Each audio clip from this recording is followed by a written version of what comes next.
నమస్కారం. ముందుగా VGR news ప్రేక్షకులకి స్వాగతం. నెల్లూరు జిల్లా వెంకటగిరిలో ఏపీపీ ప్రకృతి కుమార్ విలేకరుల సమావేశం నిర్వహించారు. ఈ సందర్భంగా ఆయన మాట్లాడుతూ ప్రభుత్వ భూములు కానీ స్థలాలు కానీ కబ్జా చేస్తే ఎటువంటి చట్టపరమైన చర్యలు తీసుకోవచ్చు, ఎటువంటి కేసులు నమోదు చేయవచ్చు అనే కోణంపై వివరణ ఇచ్చారు. ప్రభుత్వ అధికారులే కాకుండా ప్రభుత్వ ఆస్తులను ప్రతి పౌరుడు కూడా కాపాడాల్సిన బాధ్యత ఎంతైనా ఉందని ఏపీపీ ప్రకృతి కుమార్ తెలియజేశారు. Persons as well as bad morning to the illegal land grabbers. ఇటీవల కాలంలో కనుక మనం వార్తల్లో, ప్రింట్ అండ్ ఎలక్ట్రానిక్ మీడియాలో చూసినట్లయితే ప్రభుత్వ భూముల్ని అంటే పబ్లిక్ ప్రాపర్టీస్ని కొంతమంది వ్యక్తులు ఇల్లీగల్ మేనర్లో చట్ట వ్యతిరేకంగా చట్టాన్ని అతిక్రమిస్తూ ప్రభుత్వ భూములను ఆక్రమించుకుంటూ ప్రభుత్వ యొక్క భూముల్ని చాలా మిస్చీఫ్ చేస్తూ డ్యామేజ్ చేస్తున్నారు. So this is not correct at all on your part. ప్రతి ఒక్కరూ చట్టం గురించి తెలుసుకోవాలి, చట్టం యొక్క ప్రాధాన్యత, చట్టం యొక్క ప్రాముఖ్యత తెలుసుకోవాలి. అందులో భాగంగా ఈరోజు నేను చెప్పడం ఏమనగా, ignorance of fact is excusable but ignorance of law is not excusable. అందులో భాగంగా ఈరోజు చెప్పడం what I have to say, it is a primary and a fundamental duty of the every citizen of the India who have to protect and safeguard the public properties according to the law of the constitution. ఈ యొక్క మన భారత రాజ్యాంగంలో article 51 class ఏ చూసినట్లయితే ప్రతి భారతదేశ పౌరుడు యొక్క ప్రాథమిక విధి ప్రభుత్వ ఆస్తులను రక్షించడం. దీనికి ఆల్టర్నేటివ్గా section 39 of criminal procedure code 1973లో చెప్పబడి ఉంది. What the section 39 CRPC amplified and defined that the public can give information to the commission of the certain offences.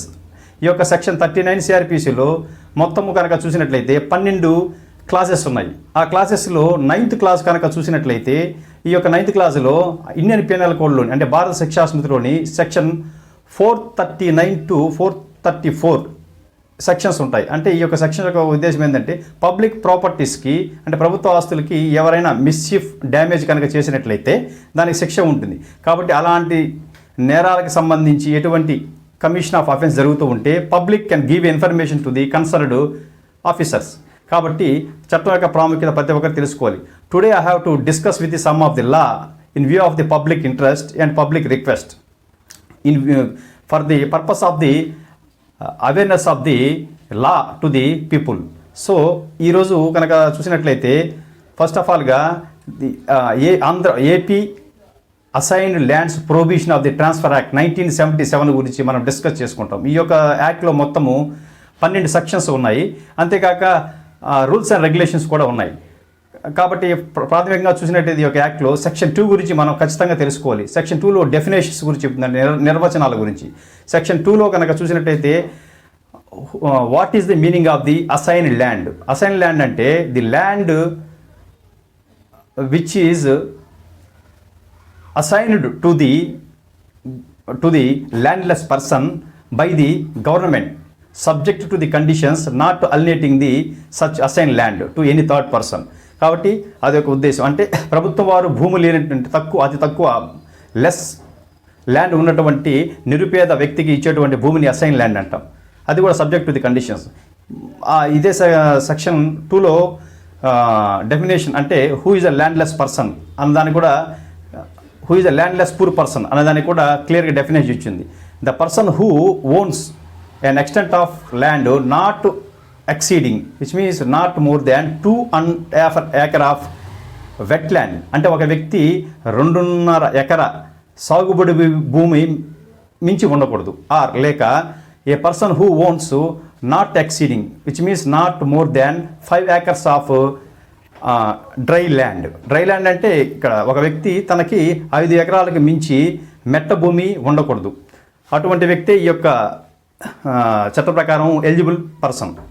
అంతేకాకుండా ఆ వ్యక్తి who is no means of livelihood అది కూడా ఖచ్చితంగా ఉండాలి. So moreover subject to the conditions laid down in this section.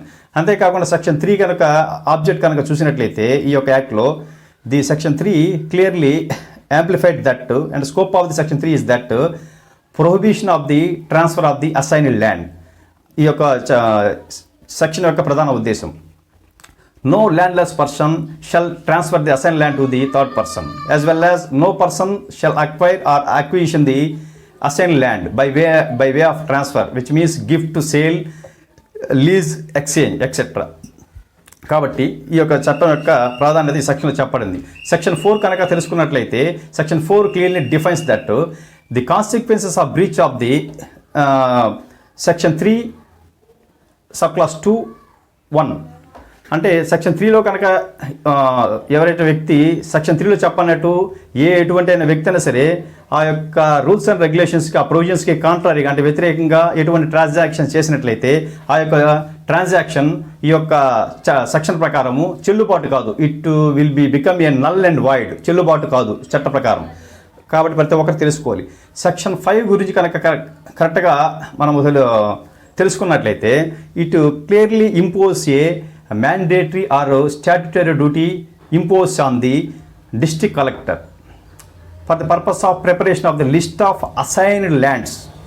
ఈ యొక్క statutory duty collector గారు ఆయనే కాకుండా ఆ యొక్క statutory duty May delegate to the any other officer below the rank of the mandal revenue officer. Purpose means after preparation of such list of assigned lands shall be communicated, which means forwarded to the concerned register officer for the purpose of enabling the register officer to refuse the registration of the such assigned land to the any third person. కాబట్టి క్లియర్గా ఈ యొక్క యాక్ట్లో చెప్పబడి ఉంది.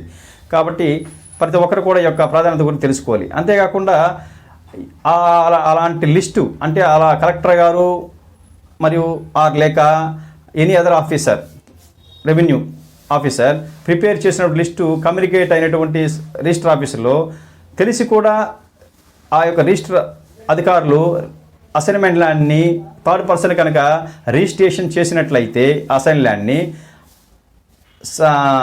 Section 5 synopsis sub section 7 ప్రకారము ఆ యొక్క అధికారి అంటే ఆ రిజిస్టరింగ్ అధికారి లీడ్ టు ప్రాసిక్యూటెడ్, అతనికి శిక్ష కూడా ఉంటుంది. అలా కనుక చేసినట్లయితే 6 నెలల వరకు జైలు శిక్ష లేక 10,000 రూపాయల జరిమానా, కొన్ని సందర్భాల్లో శిక్ష మరియు జరిమానా రెండు కూడా ఉంటుంది. సెక్షన్ 5 సినాప్సిస్ సబ్ సెక్షన్ 6 కనుక మనం చూసినట్లయితే it clearly defines that the officer who omits or failure or default to prepare the list of assign lands such officer shall be lead to the prosecuted. అలాంటి officer కూడా ఈ యొక్క provision ప్రకారము punishment ఉంటుంది. ఆయన పనిష్మెంటు 6 నెలల jail శిక్ష లేక 10,000 రూపాయల జరిమానా, కొన్ని సందర్భాల్లో శిక్ష మరియు జరిమానా రెండు కూడా ఉంటుంది. Section 7 impose A penalty as well as it is a part and parcel of the penal provision. కాబట్టి ఈ యొక్క సెక్షన్ యొక్క ప్రాధాన్యత ప్రతి ఒక్కరు తెలుసుకోవాలి. ముఖ్యంగా సెక్షన్ 3 సినాప్సిస్ 27లో చెప్పబడిన డిఫామ్ పట్టా గురించి ప్రతి ఒక్కరు కూడా తెలుసుకోవాలి. ఈ యొక్క సెక్షన్ 27లో డిఫామ్ పట్టా గురించి చెప్పబడి ఉంటుంది. డిఫామ్ పట్టాలో 14 రకాల టర్మ్స్ అండ్ కండిషన్స్ ఉంటాయి.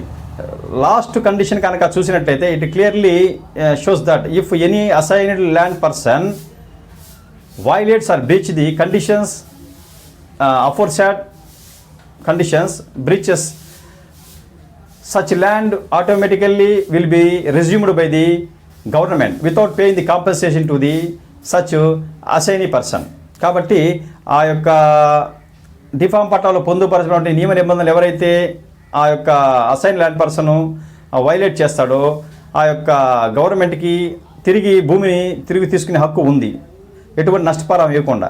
అంతేకాకుండా ఈ యొక్క D Pharm patta clearly west the derivative title to the original assignee person. కాబట్టి డిఫామ్ పట్టా ప్రాముఖ్యత ప్రతి ఒక్కరు తెలుసుకోవాలి.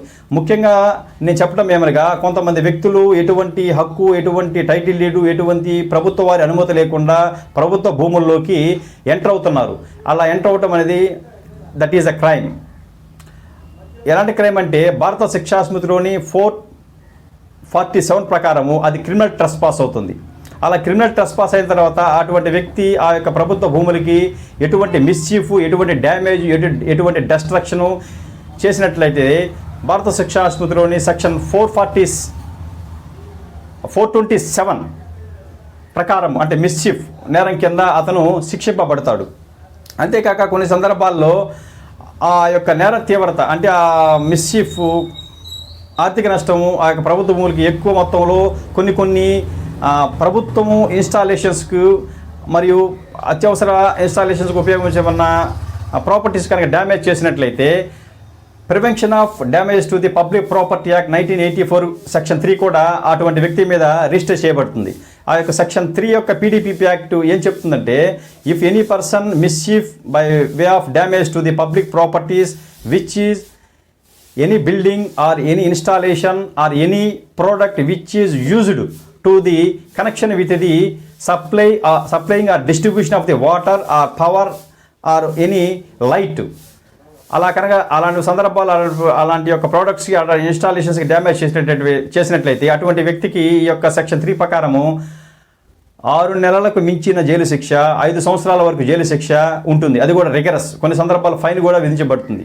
కాబట్టి సెక్షన్ 4 యొక్క ప్రాధాన్యత, పీడీపీపీ యాక్ట్ సెక్షన్ 4 యొక్క ప్రాధాన్యత కూడా ప్రతి ఒక్కరు తెలుసుకోవాలి. Whoever causes a mischief by manner of damage to the public properties by using the fire or any explosive substance, అలా కనుక చేసినట్లయితే అటువంటి వ్యక్తికి 1 సంవత్సరం వరకు జైలు శిక్ష, అంతేకాకుండా 10 సంవత్సరాలకి మించినటువంటి జైలు శిక్ష కూడా ఉంటుంది. కొన్ని సందర్భాల్లో ఫైన్ కూడా విధించబడుతుంది, అంటే జరిమానా కూడా విధించబడుతుంది. కాబట్టి చట్టం యొక్క ప్రాధాన్యత ప్రతి ఒక్కరు కూడా తెలుసుకోవాలి, చట్టాన్ని గౌరవించాలి. ప్రభుత్వము ఈ యొక్క కొన్ని భూముల్ని ఎందుకు రిజర్వ్ పెడుతుందంటే, భవిష్యత్తులో అంటే ఫ్యూచర్లో పబ్లిక్ వెల్ఫేర్ కొరకు, పబ్లిక్ ఇంట్రెస్ట్ కొరకు ప్రభుత్వం వారు కొన్ని భూములను రిజర్వ్ చేసి పడుతుంది. అది అదునుగా చూసుకొని కొంతమంది వ్యక్తులు చట్టాన్ని వ్యతిరేకిస్తూ ఇర్రెగ్యులర్ మేనర్లో ఆ యొక్క ప్రభుత్వ భూములకు ఎంటర్ అవుతాము, మరియు ప్రభుత్వ భూములకి, ప్రభుత్వ ప్రాపర్టీస్కి, అంటే గవర్నమెంట్ ప్రాపర్టీస్కి డ్యామేజ్ చేయటం అనేది it is a absolutely crime. So law shall not excuse those person should be punished according to the proper procedure of the లా. కాబట్టి ఈ యొక్క విషయాన్ని అందరూ కూడా గుర్తుపెట్టుకోవాలి. గౌరవ ఉన్నత న్యాయస్థానం హైకోర్టు వారు లోయర్ కోర్ట్స్కి డైరెక్షన్ ఇస్తూ ఉంటుంది. అప్పుడప్పుడు అంటే అకేషనల్గా లీగల్ అవేర్నెస్ క్యాంప్స్ కూడా కండక్ట్ చేస్తూ ఉంటారు. కాబట్టి ఆ యొక్క లీగల్ అవేర్నెస్ క్యాంప్లో ప్రతి ఒక్కరు కూడా, అంటే పబ్లిక్ అందరూ కూడా పార్టిసిపేట్ చేస్తూ చట్టాల గురించి, చట్టాల యొక్క ప్రాముఖ్యత గురించి ఆ యొక్క లీగల్ అవేర్నెస్ క్యాంప్లో ఖచ్చితంగా తెలుసుకోవాలని మిక్కిలి హృదయపూర్వకంగా ప్రతి ఒక్కరికి నేను విన్నవించుకుంటున్నాను. అంతేకాకుండా సెక్షన్ 434 ఐపీసీ యొక్క ప్రాధాన్యత కూడా ప్రతి ఒక్కరు తెలుసుకోవాలి. Section 434 IPC clearly defines and amplified and emphasised that the who ever causes, destroys or moves the any landmark fixed by the authority or public servant. అంటే ఒక ప్రభుత్వ అధికారి ప్రభుత్వ స్థలంలో నాటినటువంటి ఒక ల్యాండ్ మార్కుని ఎవరైతే డెస్ట్రాయ్ చేస్తారు, అంటే విధ్వంసం చేస్తారో, లేదంటే అటువంటి ల్యాండ్ మార్క్ని మూవ్ చేస్తారో అటువంటి వ్యక్తి శిక్షార్హుడు అవుతాడు. ఈ యొక్క సెక్షన్ ప్రకారం అతనికి శిక్ష 1 సంవత్సరం వరకు జైలు శిక్ష ఆర్ లేక ఫైన్ ఉంటుంది. కాబట్టి ప్రతి ఒక్కరు చట్టాన్ని గౌరవించాలి, చట్టం గురించి తెలుసుకోవాలి. Section 431 of Indian penal code emphasizes that whoever mischief of injury to the public road or public bridge or any canal or river shall be liable to punished up to 5 years and also liable to fine. అంటే ఈ యొక్క section ప్రకారం, అంటే 431 భారత శిక్షాస్మృతి ప్రకారం ఎటువంటి వ్యక్తి అయినా సరే ప్రభుత్వం యొక్క రోడ్డుకి, బ్రిడ్జికు, కాలువలకు, నీటిపారుదల ఉన్నటువంటి కెనాల్కు మిస్చీఫ్ చేసినట్లయితే అటువంటి వ్యక్తి 5 సంవత్సరాల వరకు శిక్షకు గురి కాపాడతాడు, మరియు జరిమానా కూడా గురి కాపాడతాడు. Section 432 of Indian Penal Code emphasizes that whoever causes a mischief of obstruction to the public drainage with attempt to damage to the such public drainage, such person shall be liable to be punished up to 5 years and also liable to pay the fine. కాబట్టి ఈ యొక్క 432 భారత శిక్షాస్మృతి ప్రకారం ఎటువంటి వ్యక్తి అయినా సరే ప్రభుత్వానికి సంబంధించిన మురికి కాలువలకు అబ్స్ట్రక్ట్ చేసిన, డ్యామేజ్ చేసిన అటువంటి వ్యక్తి 5 సంవత్సరాల వరకు శిక్ష గురి కాపాడతారు, మరియు జరిమానా కూడా గురి కాపాడతారు. కాబట్టి చట్టం ప్రతి ఒక్కరు తెలుసుకోవాలి, చట్టం యొక్క ప్రాముఖ్యత తెలుసుకొని చట్టాన్ని గౌరవించండి.